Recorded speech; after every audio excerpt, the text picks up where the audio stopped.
सिद्धार्थ, ये गलत फॉर्मूला है। अगर एग्जाम में तुम ये अप्लाई करोगे ना तो नंबर की जगह अंडा मिलेगा। विनी, जाओ मुंह धोकर आओ। क्लास स्टार्ट हुई नहीं कि तुम्हें नींद आने लगी। अरे रूही दीदी, ये आपका फेवरेट सब्जेक्ट है, विनी का नहीं। और वैसे भी क्लास स्टार्ट होके आधा घंटा हो चुका है और आपको पता भी नहीं चला। Okay, I know. तुम सब लोगों को ब्रेक चाहिए ना, इसीलिए सब लोग एक ही सुर में बात कर रहे हो। ठीक है, 15 मिनट का ब्रेक लेते हैं, तब तक मैं भी एक कॉफी पी लेती हूँ। 15 मिनट बाद मिलते हैं।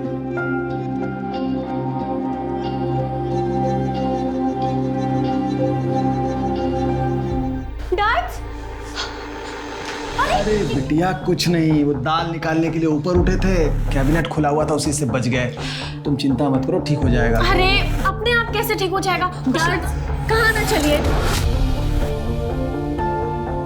चलिए, मैं कुछ लगाती हूँ उस पे। चलिए उठिए आराम से। दर्द, आप भी ना बैठे बिठाए अपना सर फोड़ लिया। संभाल के। सॉरी दर्द, बस 2 मिनट।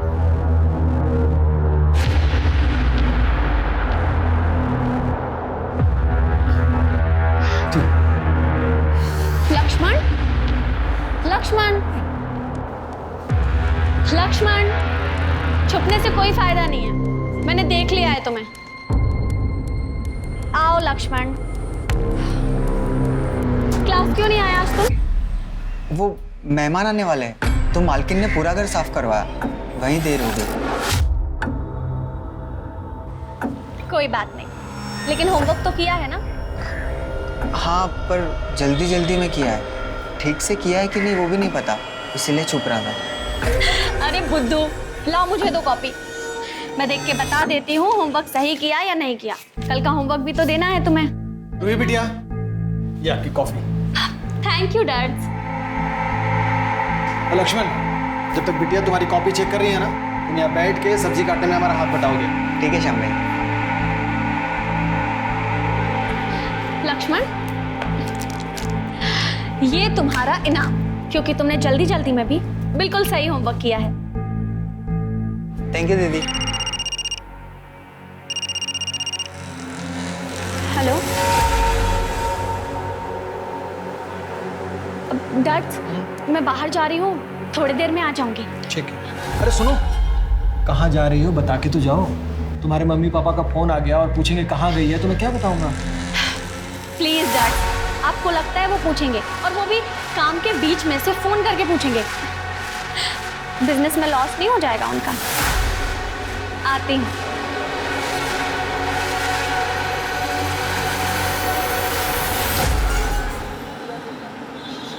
इतने से खांसी थी मम्मी को, कब से बोल रहा था टेस्ट करा लो, पर सुनती कहाँ है। आज सुबह खांसी में मुंह से ब्लड आया, हॉस्पिटल लेकर भागा, टेस्ट कराया तो पता चला उन्हें टीबी है, वो भी लास्ट स्टेज। मुझे तो समझ में नहीं आ रहा मैं क्या करूँ। एक काम करो, तुम ये रखो और टेंशन मत लो, सब ठीक हो जाएगा। थैंक यू रूही, पर इतने से कुछ नहीं होने वाला, लंबी ट्रीटमेंट चलेगी। अभी ये रखो, फिर हम देखते हैं, मैं कुछ अरेंज कर लूंगी। अभी तुम आंटी के पास जाओ और उनका ख्याल रखो, अपना भी। ठीक है। और सुनो, ये तुम्हारी आंखें इतनी रेड रेड सी क्यों लग रही हैं? तुम ठीक तो हो ना? हाँ, वो रात भर सोया नहीं ना, हॉस्पिटल में था तो थक गया हूँ। मैं चलता हूँ, मुझे लेट हो रहा है हॉस्पिटल के लिए। ठीक है ना?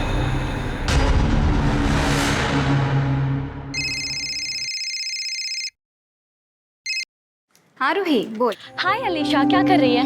कुछ नहीं, बस अभी जस्ट कॉलेज से आई, लंच बना रही थी। तूने बताया ही नहीं, तेरा असाइनमेंट कैसा था? अरे बहुत ही अच्छा, तेरे नोट्स इतने क्लियर होते हैं ना कि मुझे सब समझ में आ जाता है। मुझे तो लगता है कि वो खड़ूस में से सचदेवा की जगह तुझे प्रोफेसर होना चाहिए। अलीशा, वो गुरु है हमारी, गुरु को गाली नहीं देते। अच्छा चल ठीक है, रखती हूँ, है ना? बाय। हाँ चल बाय।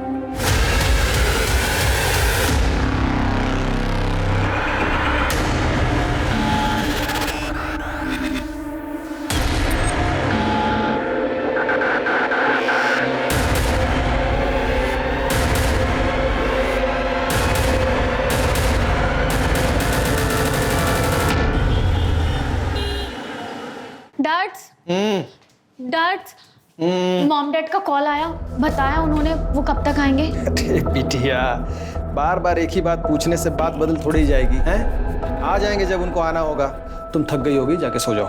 नहीं डैड्स, 2 दिन हो गए मैंने उनका चेहरा नहीं देखा।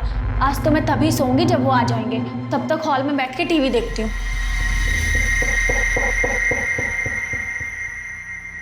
प्रतीश प्लीज, गलती तुम्हारी थी। आज तुम्हारी वजह से ना ये डील गई हमारे हाथ से। Why are you blaming me? बताओ मुझे।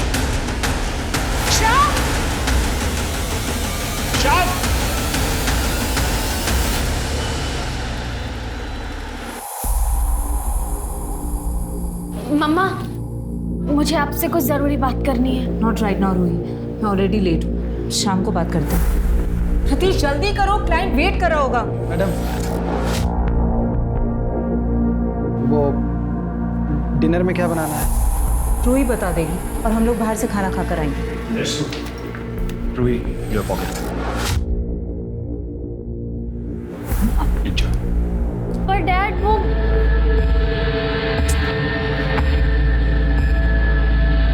डैड, आप ठीक हो ना? कल रात को जो कुछ भी हुआ उस बात से आप बहुत परेशान होगे ना? नहीं बेटा।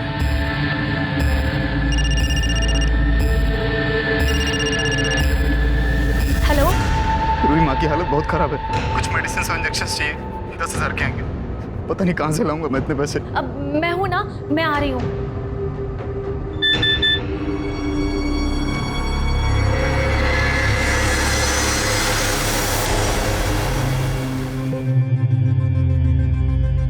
अरे रूही, क्या हुआ? मूड क्यों ऑफ है तुम्हारा? मम्मी पापा से झगड़ा हो गया?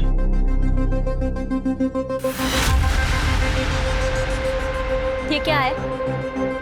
रूही, तुम जैसा सोच रही हो वैसा कुछ भी नहीं है। ये तो बस दोस्तों के साथ में। यही है ना वो मेडिसिन और इंजेक्शन जिसके लिए तुम्हें मुझसे 10,000 चाहिए थे? मम्मी की बीमारी का झूठ बोल के मैं तुमसे पैसा लूंगा? वो बिल्कुल ठीक है।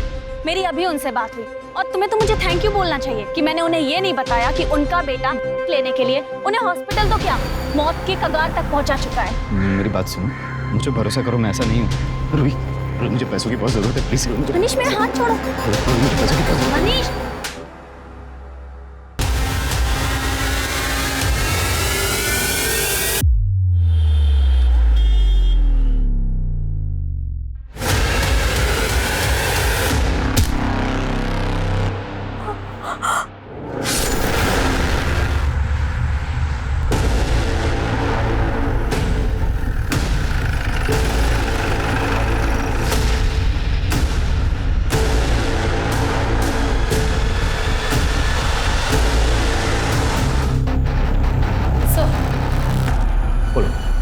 सब बहुत बुरी तरीके से मारा गया है। सर पर चोट के निशान और पेट पर 3 बार चाकू से वार किया गया। सर देखकर तो ऐसा लग रहा है कि रेप हुआ है और वो भी बहुत ब्रूटली। और सर प्राइवेट पार्ट पर बहुत गहरे चोट के निशान।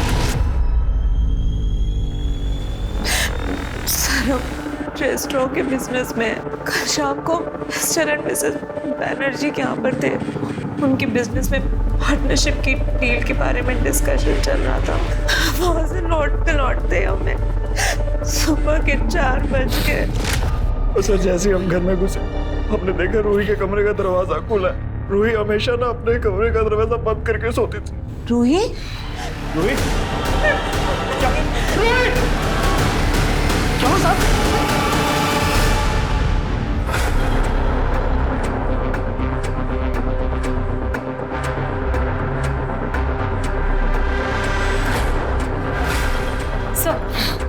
सर किचन में फोन पड़ा मिला।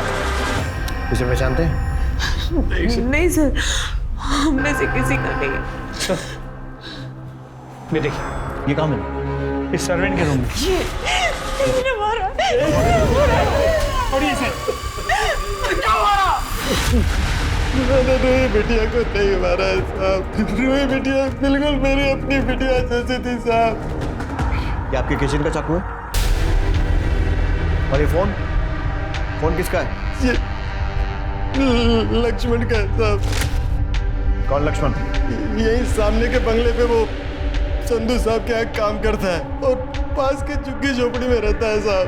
रूही बिटिया से फ्री में पढ़ने के लिए आया करता था। दिन में काम करता है इसलिए रात को पढ़ने के लिए आता था वो यहाँ। कल रात को भी वो यही था, रूही बिटिया के कमरे में कंप्यूटर सीख रहा था साहब। और वो घर कब गया था? नहीं मालूम साहब, मैं 11 बजे सो गया था तब वो बिटिया के साथ कमरे में ही था। ये भी तो हो सकता है कि तेरे जाने के बाद उसी ने रूही के साथ जबरदस्ती की हो।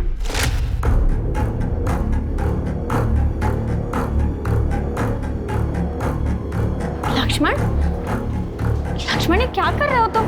लक्ष्मण, मैंने कहा छोड़ो। अब आप कह रहे हैं तो साहब, लेकिन लक्ष्मण ऐसा लड़का नहीं है साहब। ऐसा लड़का नहीं है तो कैसा लड़का है? हाँ, और अगर उसने नहीं किया है तो तूने किया होगा, क्योंकि मिस्टर और मिसेस टंडन के आने तक तुम दोनों रूही के साथ थे। मेरी बिटिया की तरह थी साहब, मैंने उसे नहीं मारा। इसके फिंगरप्रिंट्स लो और चाकू से मैच करने के लिए फोरेंसिक भेजो। उस लक्ष्मण को उठाओ और इसको मर्डर के सस्पेशन में अंदर करो।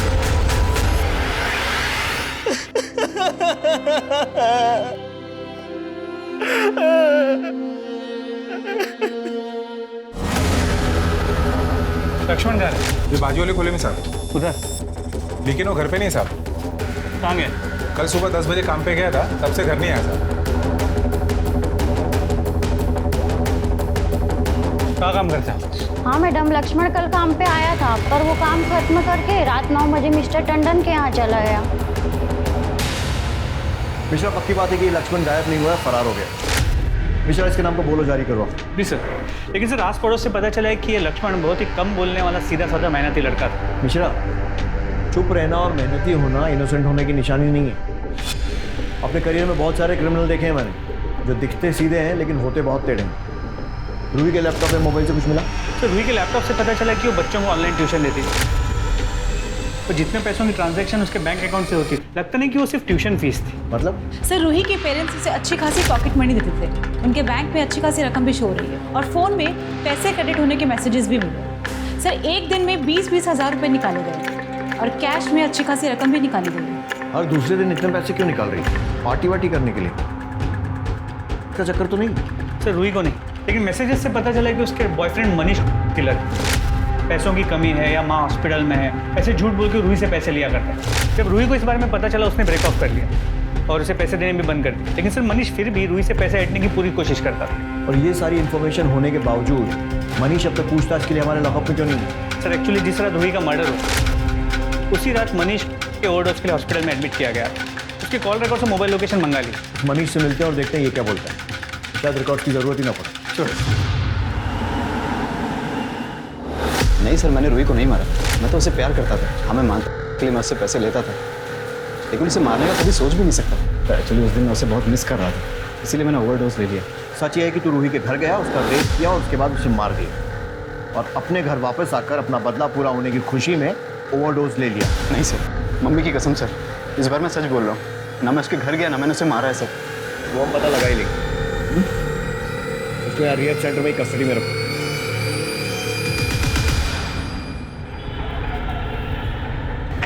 मतलब रूही शायद अनजाने में मनीष की ड्रग्स की आदत को सपोर्ट कर रही थी, या फिर शायद उसे भी ड्रग्स की लत थी।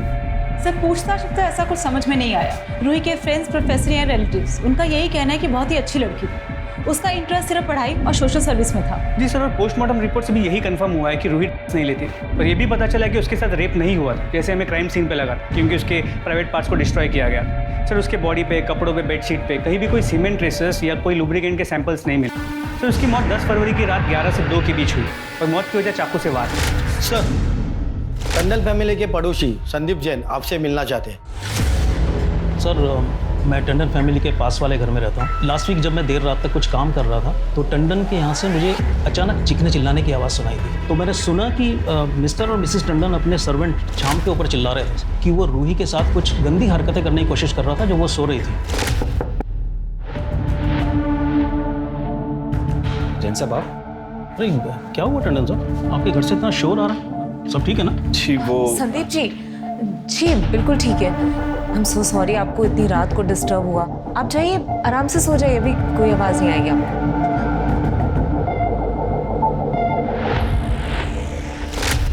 आपने सिर्फ सुना था या आपको भी लगता है कि ऐसा कुछ हो सकता है? सर मैं कुछ बोल नहीं सकता, पर पर जो एक नौकर और मालिक के बीच में फ़र्क होना चाहिए ना, वो मुझे रूही और शाम के बीच में कभी दिखाई नहीं। इनफैक्ट रूही शाम से कुछ ज़्यादा ही फ्रैंक थी।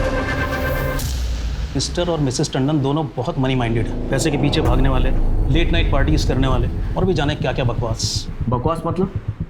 साफ साफ बताइए। सर मैंने बहुत गलत बातें सुनी हैं उनके बारे में कि वो अपने बिजनेस को बढ़ाने के लिए कुछ भी करने के लिए तैयार है। एग्जैक्टली पता नहीं, लेकिन आई थिंक उस दिन भी वो ऐसी ही किसी पार्टी में थे।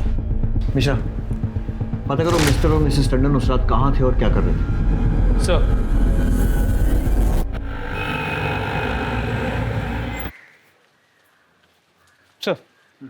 सर जिस रात रूही का मर्डर हुआ उस रात mister and Mrs Tandon Pramila और प्रकाश बैनर्जी के घर पे, और वहाँ वाइफ स्वैपिंग जैसे कुछ होने वाला था।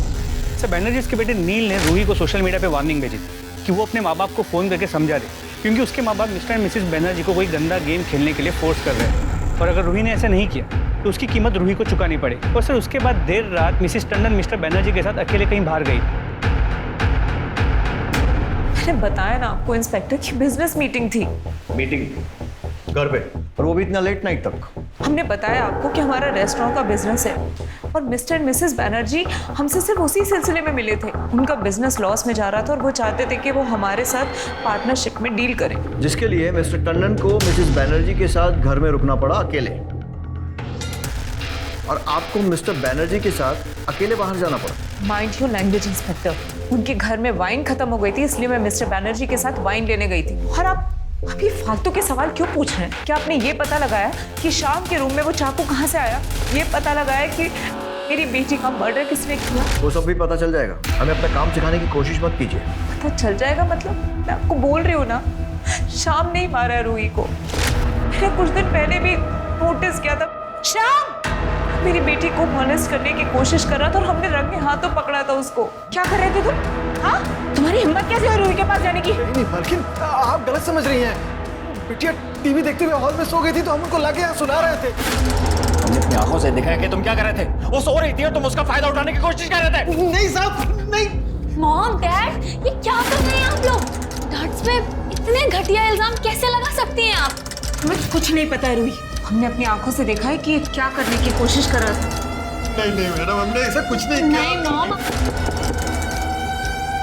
सर शोर सुनकर मिस्टर जैन आधी रात को हमारे घर आ गए, तो जैसे तैसे हमने उन्हें सॉरी बोलकर वापस घर भेज दिया। उस रात मुझे शाम पर बहुत गुस्सा आ रहा था। मैं उसे आधी रात को घर से बाहर निकाल देता, लेकिन रूही ने मेरी एक बात नहीं सुनी। रूही ये मानने को तैयार नहीं थी कि शाम ऐसा कर सकता है। एक्चुअली पता है, किसी की गलती नहीं है, गलती हमारी। ऐसे छोटे लोगों के साथ हमने हमारी बेटी को मिलने दिया। आई एम श्योर सर, ये लक्ष्मण है ना, ये मेरी बेटी के मर्डर में इन्वॉल्व है, इसीलिए वो गायब है। आप प्लीज उसे ढूंढिए, मेरी बेटी को इंसाफ दिला दीजिए।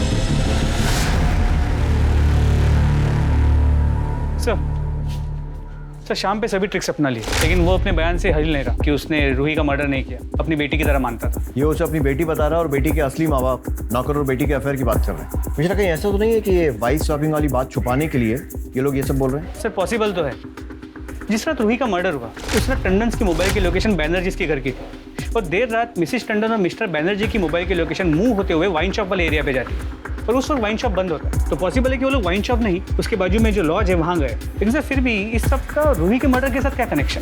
शायद हो भी सकता है नील ने रूही को वार्निंग दी थी कि अपने माँ बाप को रोक ले वरना कोई कीमत चुकानी पड़ेगी।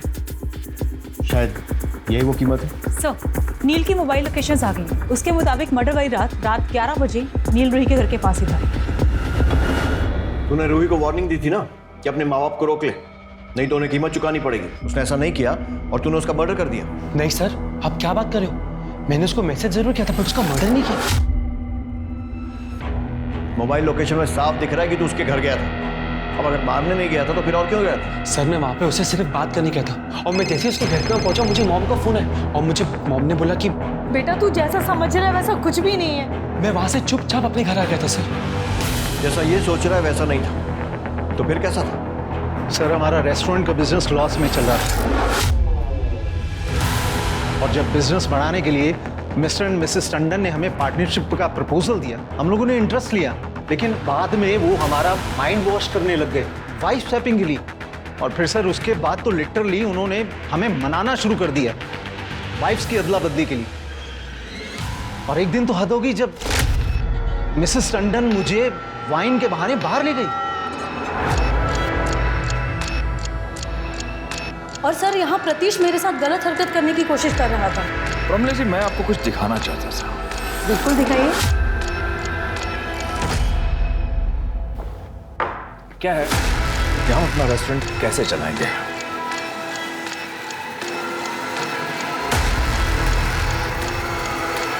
ये क्या कर रहे हैं आप? ये क्या बदतमीजी है? और जब मैंने उन्हें कहा कि अगर वो इस तरह से रेस्टोरेंट चलाना चाहते हैं तो हम अपना रेस्टोरेंट बंद रखना ज्यादा पसंद करेंगे, और जब हमने उनकी शर्तें नहीं मानी तो वो दोनों अपना मूड खराब करके तकरीबन सुबह 4 बजे तक हमारे घर से चले गए। आप रूही के केस में इन्वेस्टिगेशन कर रहे हैं या फिर हमें बदनाम करने की कोशिश? इतना घटिया वाइफ शॉपिंग का इल्जाम। ये इल्जाम हमने नहीं, मिस्टर एंड मिसेस बैनर्जी ने लगाया आप दोनों पे।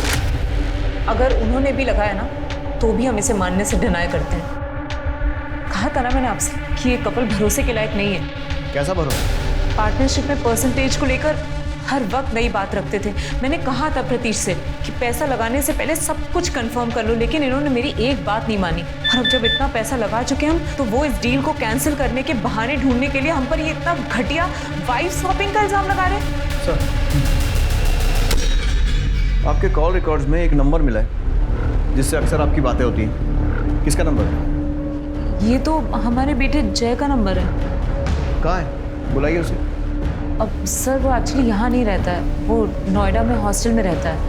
वो उसका कॉलेज एक्चुअली वहाँ से पास है, इसलिए। यानी वो घर आता ही नहीं? नहीं, इतना कुछ हो गया और दिखाई नहीं दिया? नहीं सर, वो उसके एग्जाम्स चल रहे हैं इसलिए। और अभी वो रूही के क्रिमेशन पर आया था, फिर चला गया। उसके हॉस्टल का एड्रेस दीजिए। तुम्हें नहीं लगता ऐसे टाइम में तुम्हें अपने माँ बाप के साथ होना चाहिए? सर, मैंने मॉम को बोला था, लेकिन उन्होंने कहा कि एग्जाम के टाइम तुम्हें डिस्टर्ब होगा वहां पे, इसलिए तुम वहीं रुक जाओ। वैसे नोएडा इतना दूर नहीं है दिल्ली से कि एग्जाम देने नहीं जा सकते। क्या 10 तारीख को रात को 11 से 2 के बीच में कहाँ थे?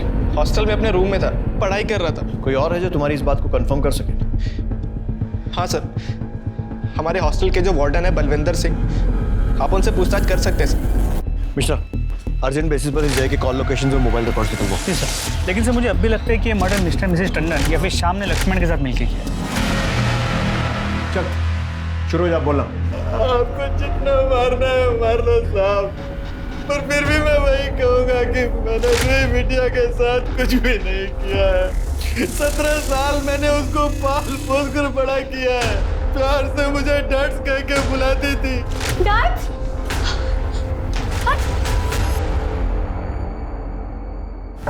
सर पे बहुत गहरी चोट का निशान है और पेट में कई बार चाकू से वार किया गया। पहचानते इसे? हाँ सर, ये लक्ष्मण है, लेकिन हमें नहीं पता इसकी बॉडी यहाँ पर कैसे है। रेस्टोरेंट का या घर का कुछ एक्स्ट्रा सामान होता है, उसको रखने के लिए हार्डली यूज करते हैं। और शायद इस बार लक्ष्मण की बॉडी रखने के लिए यूज कर लिया। सर, अगर हमने लक्ष्मण की बॉडी यहाँ रखी होती तो खुद आपको सामने से फोन करके क्यों बताते? ठीक इसीलिए, ताकि हम ये सोचें कि आपने अगर बॉडी रखी है तो आप क्यों फोन कर रहे हैं। बहुत पुरानी ट्रिक है, हम बहुत सारे केसेस में और आप लोग बहुत सारी फिल्मों में देख चुके होंगे। आप जैसा सोच रहे हैं सर, ऐसा बिल्कुल नहीं है। हमने कुछ नहीं किया। ऐसे लोगों को तो मैं अपने घर में भी घुसने नहीं देता। ये रूही थी जो सबको सर पे चढ़ा रखा था, ये शाम, ये लक्ष्मण। बॉडी को पोस्टमार्टम के लिए भेजो और पूरे रूम की अच्छे से तलाशी लो, देखो कोई एविडेंस मिलता है। मिस कर रही थी ना? सच बोल, कर रही थी ना? कर रही थी ना मिस? हट जा मेरे रास्ते से तुम दोनों। क्या करेगी घर पे जाके? अरे बोर होगी। मैं हूँ क्या? कंपनी दूंगा तुझे। मेरी चप्पल कंपनी देगी तुम लोगों को। बचाओ! हेल्प! क्या कर रहा? बचाओ! हेल्प! देख लूंगा तुझे, छोड़ूंगा नहीं। कैसे बहन, ठीक है ना? लक्ष्मण जो कि रूही के मर्डर का सस्पेक्ट था, उसकी बॉडी रूही के ही घर के एक स्टोर रूम से मिलती है। अब सवाल यह है कि तुम मारा किसने? शायद शाम ने, क्योंकि लक्ष्मण ने शाम को रूही का रेप और मर्डर करते हुए देख लिया। लेकिन सर, शाम को लक्ष्मण की बॉडी स्टोर रूम में रखने की क्या जरूरत थी? ताकि शक मिस्टर और मिसेस टंडन पर आ जाए। लेकिन एक और पॉसिबिलिटी, शायद मिस्टर एंड मिसेस टंडन ने ही लक्ष्मण को मारा। नील के मैसेजेस से रूही को पता चल गया था कि उसके माँ बाप पार्टी और बिजनेस के लिए क्या क्या करते हैं। हो सकता है कि उस रात जब वो घर पहुंचे हों, रूही ने उन्हें वो मैसेजेस दिखाए हों, कन्फ्रंट किया। बदनामी के डर से टंडन ने पहले रूही को मारा, लक्ष्मण को भी मारा। चाकू श्याम के रूम में छुपाया ताकि शक श्याम पर जा सके, और फिर 2 दिन बाद बॉडी मिलने का नाटक किया।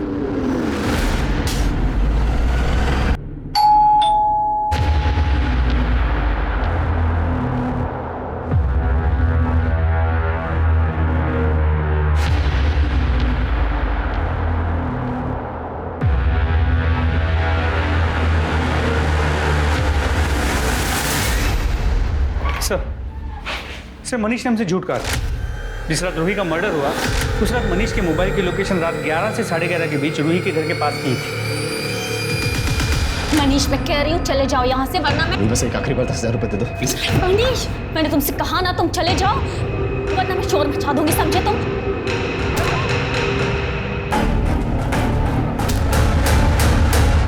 और उसके बाद तूने रूही के घर से स्टोर रूम की चाबी चुराई, लक्ष्मण की बॉडी छुपाई, चाबी वहीं रखकर अपने घर आ गया, है ना?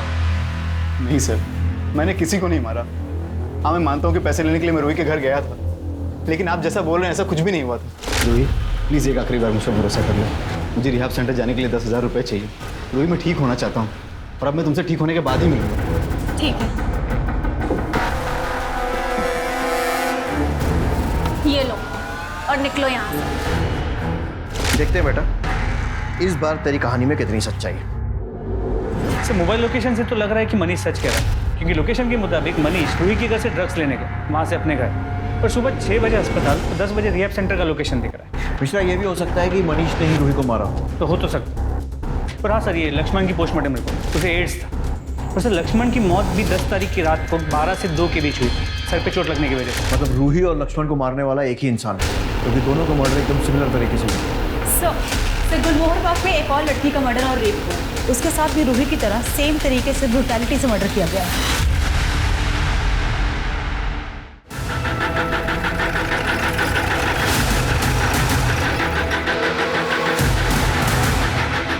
चेक करो।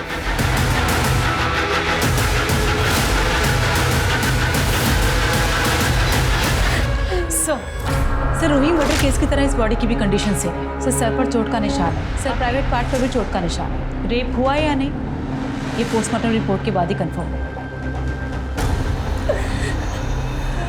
शीतल जी आपकी हालत समझते हैं, लेकिन हमें भी ड्यूटी करनी पड़ेगी। सर अलीशा 1:30 बजे कॉलेज से घर आती है और मैं ऑफिस से 5:30 बजे। अलीशा घर में अकेली ही रहती है और आज मैं घर आई तो ही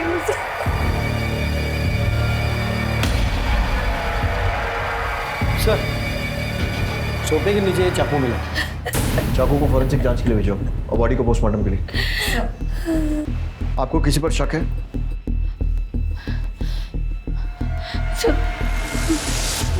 वो लड़के, अलीशा ने मुझसे कहा था कि जब भी वो कॉलेज से आती थी तो वो लड़के उसका रास्ता रोकते थे। मिस कर रही थी ना, सच बोल, कर रही थी ना, कर रही थी ना मिस। हट जा मेरे रास्ते से तुम दोनों। आप पहचान सकती हैं उन लड़कों को?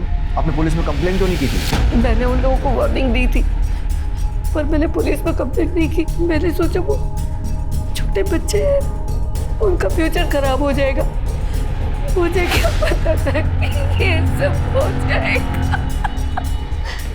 इन सब लड़कों की डिटेल्स लो और उठा सालों को। सर हम लोग तो सिर्फ मजाक कर रहे थे उसके साथ, मैं सच कह रहा हूँ। हमने नहीं मारा अलीशा को सर। सर आपको कोई गलतफहमी हुई है, हमारे बच्चे ऐसे नहीं है सर। गलतफहमी मुझे नहीं आपको हो रही है। आपके बच्चे इतने दिन से एक लड़की को छेड़ रहे थे, आपको पता भी नहीं है। उसी लड़की का मर्डर हुआ है और रेप भी हुआ था। अब 2+2 कुछ समझ में आ रहा है या अभी भी इनकी सफाई देनी है? और तू आखिरी मौका है सच बोलने का, बोल दे, क्योंकि अगर मैंने सच उगलवाना शुरू किया ना तो तेरा बाप क्या भगवान भी नहीं बचा पाएंगे तुझको। बोल। सर वो अलीशा मुझे बहुत अच्छी लगती थी और ये बात इसे बताते इसलिए ये उसे जानबूझकर चिढ़ाया करता था, लेकिन मैं सच कह रहा हूँ मैंने कभी उसे कुछ नहीं कहा। ये बात सही है कि मुझे पता था दिन भर वो अकेली रहती है रूम में, इसलिए मैं जाता था और उसे चुपके देखता था सर। और कल उसने तुझे देख लिया, तुझे धमकी दी, तुझे गुस्सा आया, तूने उसका रेप किया और मर्डर कर दिया, है ना? नहीं सर, मैंने नहीं मारा अलीशा को और कल तो मैं उसके घर की तरफ गया ही नहीं। इनको बाहर लेकर चलो, इनकी स्टोरी क्रॉस चेक करो। चल बेटा। अरे आप जबरदस्ती इनकी सफाई देने के बजाय अगर टाइम पर इन्हें संस्कार दिए होते ना तो ये नौबत नहीं आती। सर हमने कॉलेज के स्टाफ और वहाँ के सीसीटीवी फुटेज से कंफर्म किया। अर्जुन और उसका दोस्त सच कह रहे हैं, शाम 5 बजे तक वो लोग कॉलेज में ही थे। सर, अलीशा के घर के पास का सीसीटीवी फुटेज मिल गया। सर, इसने जानबूझकर फेस पर कपड़ा और सर पर कैप पहनी हुई है। सर, किसी भी तरीके से इसका चेहरा पहचानना इम्पॉसिबल है। एक मिनट, रिवाइंड कर। प्ले, पॉज, जूम करो। शूज पे ये शूज मैंने पिछले 4-5 दिनों में कहीं देखे, कहीं पर रखे हुए देखे हैं या फिर किसी ने पहने हुए थे। मिश्रा, याद रखो, रूही और अलीशा के मर्डर के जितने भी सस्पेक्ट्स हैं उनके घरों की फिर से तलाशी लेनी होगी, लेकिन याद रहे कि उन्हें पता नहीं लगना चाहिए कि हम ढूंढ क्या रहे हैं।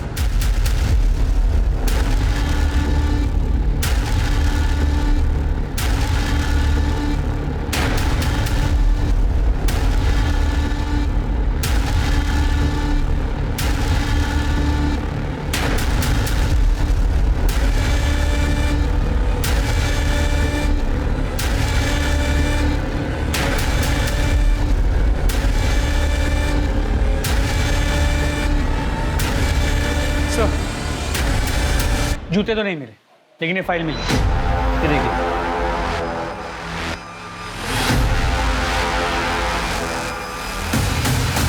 तेरे मोबाइल रिकॉर्ड से साफ है कि जब रूही का मर्डर हुआ था तेरी लोकेशन घर पे थी, और जब अलीशा का मर्डर हुआ तो तेरी लोकेशन उसके घर पे थी।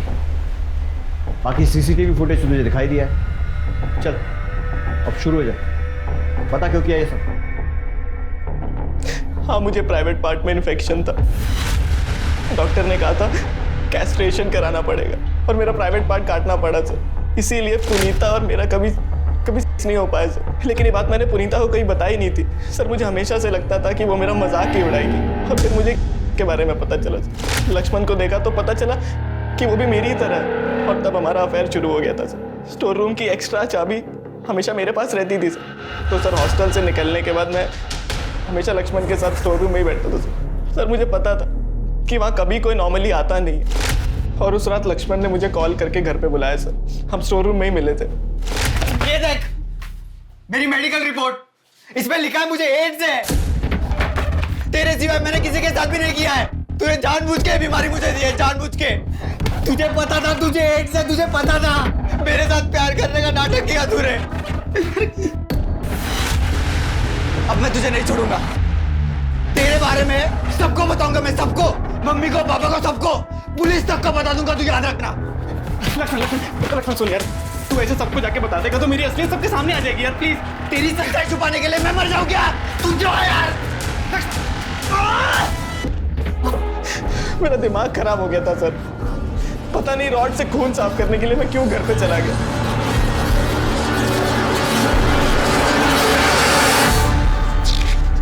जय, तुम इतनी रात को? और ये तुम्हारी मेडिकल रिपोर्ट्स मुझे मॉम डैड के कमरे में मिली। इसमें लिखा है कि तुम्हारे प्राइवेट पार्ट्स में इन्फेक्शन था, इसीलिए तुम्हारा क्रस्टेशन कराना पड़ा। शायद इसीलिए पुनीता ने तुमसे ब्रेकअप कर लिया। हाँ, काटना पड़ा मुझे। नामर्द हूं ना मैं, यही कहना चाहती हो ना तुम? हाँ, मैं पुनीता के साथ कुछ नहीं कर पाया। नहीं भैया, तो बस आपसे ये कहना चाह रही हूँ कि शायद पुनीता को अगर हम पहले बता देते इस बारे में तो शायद वो इस सिचुएशन को समझ पाती। मुझे ऐसा लगता है कि मुझे उसे बता देना चाहिए। रूही, कहा था ना फेक सिंपैथी नहीं चाहिए, मतलब नहीं चाहिए। तो फिर रूही को मार के मैं चाकू लेके स्टोर रूम में गया था। वहाँ लक्ष्मण को स्टैब करने के बाद मैं वो चाकू लेकर के शाम के रूम में रखाया था ताकि सारा का सारा शक शाम पर जाए। हॉस्टल के रास्ते में मैंने रॉड फेंक दी और अपने रूम में मेडिकल रिपोर्ट छुपा दी थी सर। और अलीशा, उसको क्यों मारा? आपकी इन्वेस्टिगेशंस को डाइवर्ट करने के लिए सर। सर मैंने न्यूज़ में सुना था कि रूही के केस में मॉम डैड को सस्पेक्ट किया जा रहा है। सर सिर्फ मॉम डैड है जो मुझे अच्छे से समझते हैं। सर मुझे लगा वो फंस जाएंगे, वो मैं उन्हें खोना नहीं चाहता था सर। मुझे पता था अलीशा दोपहर में अकेले घर पे रहती है, इसीलिए मैं जानबूझकर मुंह छुपा कर गया था ताकि कोई पहचान ना सके।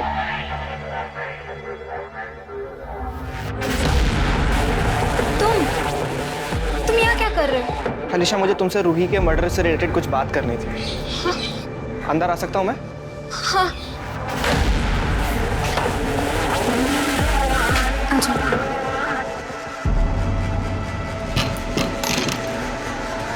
हाँ, क्या बोल रहे थे? अलीशा, मुझे पता है रूही का मर्डर किसने किया है। किसने किया है? मैंने। हाँ?